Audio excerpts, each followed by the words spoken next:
Hello everyone, you are watching YouTube channel Online Education. I am Assistant Professor Praveen Thakur. अभी मैं जिस video lecture को लेकर आप लोगों के बीच उपस्थित हूँ वो है शॉर्ट नोट्स। जो विद्यार्थी जो है NC बैब जो है या DU सोल के विद्यार्थी है उनको जो है कॉन्फ्लिक्ट एंड पीस बिल्डिंग एक पुस्तक जो लगी हुई है उसका जो एग्ज़ाम है आने वाला, उसमें जो है कुछ एक महत्वपूर्ण प्रश्नों की जो है वीडियो लेक्चर मैंने आप लोगों के बीच प्रस्तुत किया है। सारे के सारे अगर लेक्चर आपने देखने हैं तो वीडियो की लिंक डिस्क्रिप्शन में आप जाकर देख सकते हैं। और साथ ही आप टेलीग्राम चैनल ज्वाइन करें जहां से आपको फ्री PDF जो है टेलीग्राम चैनल का लिंक डिस्क्रिप्शन आपको वीडियो के लिंक डिस्क्रिप्शन में दिया गया है।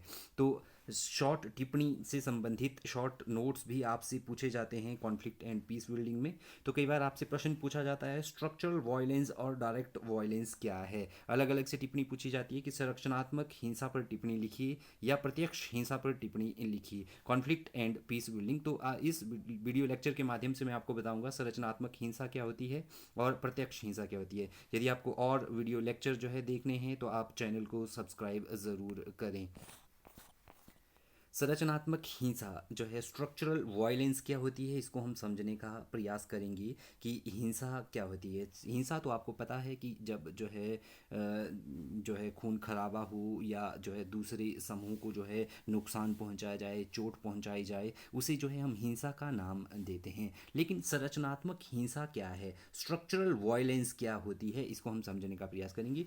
जो संरचनात्मक हिंसा शब्द है ये जो नॉर्वे के सोशोलॉजिस्ट है, नॉर्वे के जो समाज शास्त्री है जॉन गाल्टुंग ने जो है जो ये शब्द है संरचनात्मक हिंसा शब्द जो है इन्होंने जो है अपनी पुस्तक जो है अपने लेख हिंसा शांति और अनुसंधान जो इन्होंने लेख लिखा, आर्टिकल लिखा, वॉयलेंस पीस एंड रिसर्च 1969 में इन्होंने एक लेख लिखा। इस लेख में इन्होंने जो है संरचनात्मक हिंसा स्ट्रक्चरल वॉयलेंस शब्द को इन्होंने सर्वप्रथम जो है कॉइन किया कि संरचनात्मक हिंसा शब्द इन्होंने सर्वप्रथम दिया। तो चलिए अब जानते हैं कि इनके अनुसार संरचनात्मक हिंसा क्या होती है। तो जॉन गाल्टुंग के अनुसार जो स्ट्रक्चरल वॉयलेंस है, संरचनात्मक हिंसा उस तरीके को दर्शाती है, उस मेथड को दर्शाती है जिसमें कुछ संस्थाएं, जिसमें समाज की कुछ जो संस्थाएं हैं, कुछ समाज की जो सामाजिक संरचनाएं हैं, हमारी जो है समाज में संस्थाएं हैं, पॉलिटिकल इंस्टीट्यूशन है, हमारे पास पॉलिटिकल इंस्टीट्यूशन में हमारे पास पार्लियामेंट है,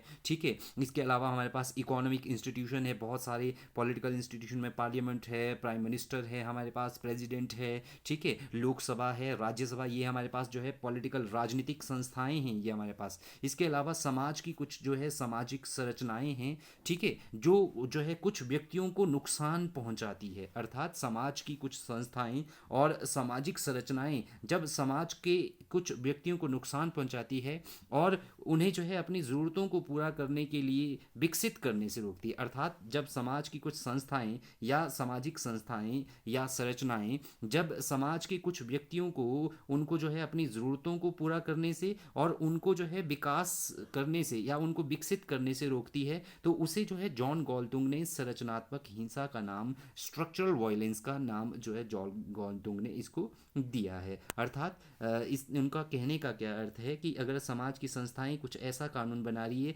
जिससे एक वर्ग का विकास हो रहा है लेकिन दूसरे वर्ग को जो है उसका नुकसान हो रहा है तो वो जो है जॉन गाल्डुंग के अनुसार संरचनात्मक हिंसा है।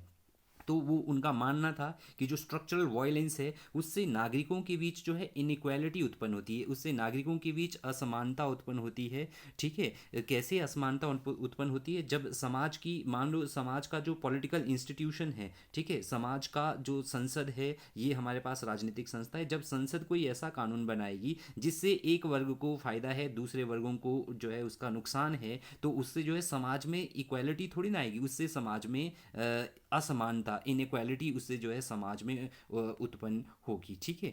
तो ऐसी जो कुछ सामाजिक संरचनाएं हैं, चाहे चाहे ऐसी सामाजिक संरचनाएं जो इस प्रकार की हिंसा को जन्म देती है, संरचनात्मक हिंसा, चाहे वे ये जो है राजनीतिक प्रकार की संरचनाएं भी हो सकती हैं, आर्थिक प्रकार की भी हो सकती है और सांस्कृतिक प्रकार की भी हो सकती है। तो इसमें जो है इन संरचनाओं के द्वारा कुछ जो विशिष्ट समुदाय हैं या समूहों पर जो है इनका नकारात्मक प्रभाव पड़ता है।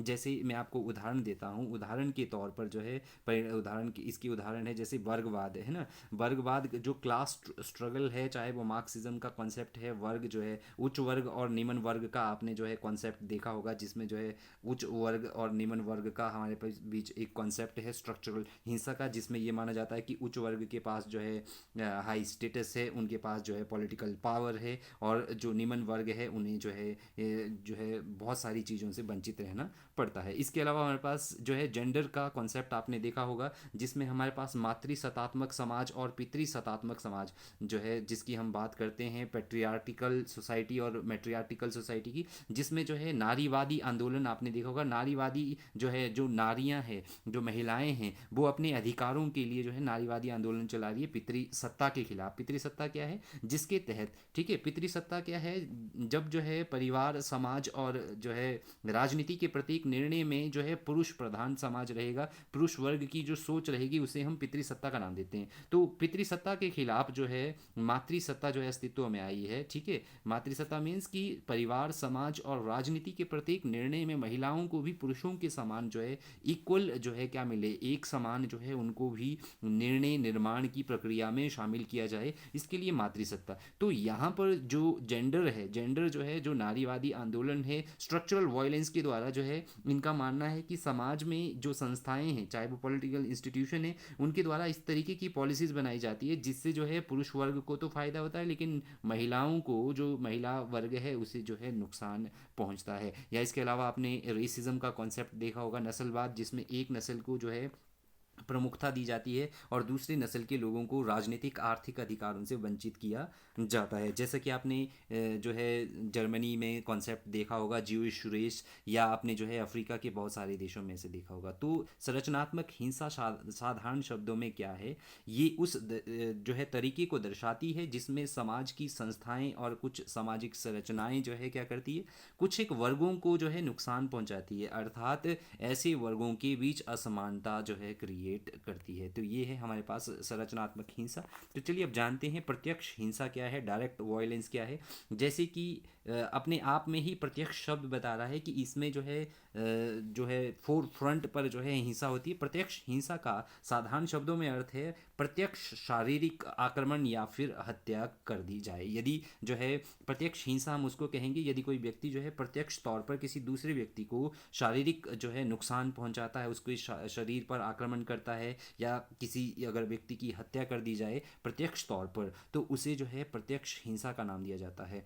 तो जो प्रत्यक्ष हिंसा है, प्रत्यक्ष हिंसा या यह कार्य कोई भी व्यक्ति अथवा कोई भी समूह कर सकता है। आपने देखा होगा समाज में हमारे पास वर्तमान समय में बड़े सारे उदाहरण हैं आपके बीच, जो है कई बार जो है किसी फेमस पर्सनैलिटी को जो है कोई व्यक्ति जो है प्रत्यक्ष तौर पर जाकर जो है गोलियों से मार देता है या चाकू मार देता है ना, या किसी की हत्या कर दी जाती है, या कोई एक समूह जो है अपने जो है अधिकारों के लिए कई बार प्रत्यक्ष हिंसा का सहारा भी लेता है सरकार के खिलाफ, या कोई जो है लोगों का समूह है अपनी मांग के लिए वो डिमांड कर रहे थे, लेकिन वो जो है हिंसात्मक साधनों का यूज़ करते हैं जिससे जो है जान और माल की हानि होती है। तो ये कोई व्यक्ति या समूह कर सकता है, अर्थात प्रत्यक्ष हिंसा को जन्म या प्रत्यक्ष हिंसा को कोई भी व्यक्ति कर सकता है या कोई समूह कर सकता है। इस प्रकार के उदाहरण प्रत्यक्ष हिंसा आपको प्राय जो है अफ्रीका में इस प्रकार की हिंसा आपको प्राय जो है दो जातियों, दो समूहों या दो राजनीतिक समूहों के बीच देखने को मिलेगी।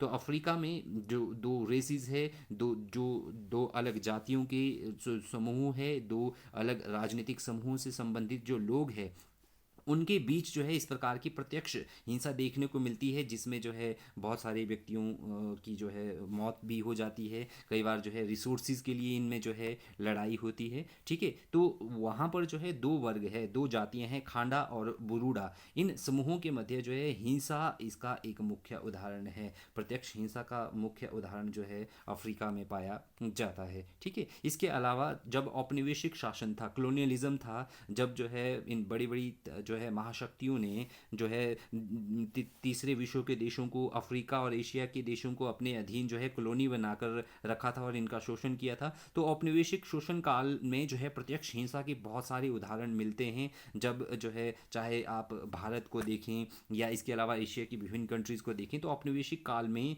जो ये औपनिवेशिकवादी शासन जो था, इसमें भी प्रत्यक्ष हिंसा जो है बहुत ज़्यादा देखने को मिली है। इसका प्रत्यक्ष उदाहरण जब नामीबिया को जो है जर्मनी के औपनिवेशिक शासनकाल के अधीन था। जब नामीबिया जो वर्तमान समय में कंट्री है, जब ये जो है जर्मनी के औपनिवेशिक शासनकाल के अधीन था, तो उस समय जो है बड़े पैमाने पर जाति संहार, जिनको हम जीनोसाइड कहते हैं, कि जो है आपने देखा होगा जर्मनी और इटली का कॉन्सेप्ट, जिसमें जो है ज्यूस रेस का कॉन्सेप्ट था कि ज्यूस लोगों को ही जो है फाइनल जो है अथॉरिटी है, जर्मनी में रहने का अधिकार है, बाकी लोगों को जर्मनी और इटली में जो है मार दिया था। तो जीनोसाइड जो है बहुत सारे हुए थे जब जो है जर्मनी के औपनिवेशिक शासनकाल में जो है कहाँ पर, नामीबिया को जब जर्मनी ने अपने अधीन रखा था, तो बहुत सारे जीनोसाइड हुए थे, जाति संहार हुए थे, पूरी की पूरी जातियों को जो है मार दिया गया था, जीनोसाइड कर दिया गया था। दूसरे शब्दों में, जब जो है कोई व्यक्ति, कोई समूह जानबूझकर किसी व्यक्ति या किसी जो है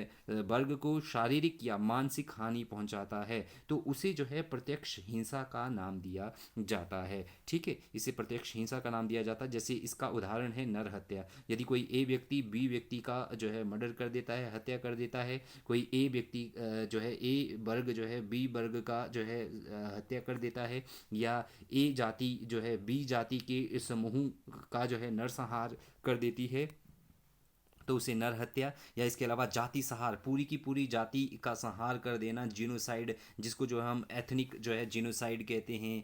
ठीक है, जाति संहार कर देना या कत्ले आम कर देना। इसके अलावा जो है किसी व्यक्ति को जो है मानसिक तौर पर या शारीरिक तौर पर उसका उत्पीड़न करना, या जो है बलात्कार या किसी व्यक्ति से दुर्व्यवहार करना। ठीक है, अपहरण करना किसी व्यक्ति का, या किसी को जो है कैदी बनाना, बंदी बनाना इत्यादि, ये हमारे पास प्रत्यक्ष हिंसा के उदाहरण है। तो साधारण शब्दों में प्रत्यक्ष हिंसा में जो है क्या होता है, इसमें जो है शारीरिक बल का प्रयोग किया जाता है, इसमें शारीरिक आक्रमण का प्रयोग किया जाता है, जिसके माध्यम से जो है खून खराबा या जो है हत्या को अंजाम दिया जाता है। तो प्रत्यक्ष हिंसा आपको जो है समाज के बहुत सारे वर्गों से देखने को मिलेगी वर्तमान समय में। तो ये था कॉन्सेप्ट जो है स्ट्रक्चरल वायलेंस और जो है डायरेक्ट वायलेंस का। Thank you very much.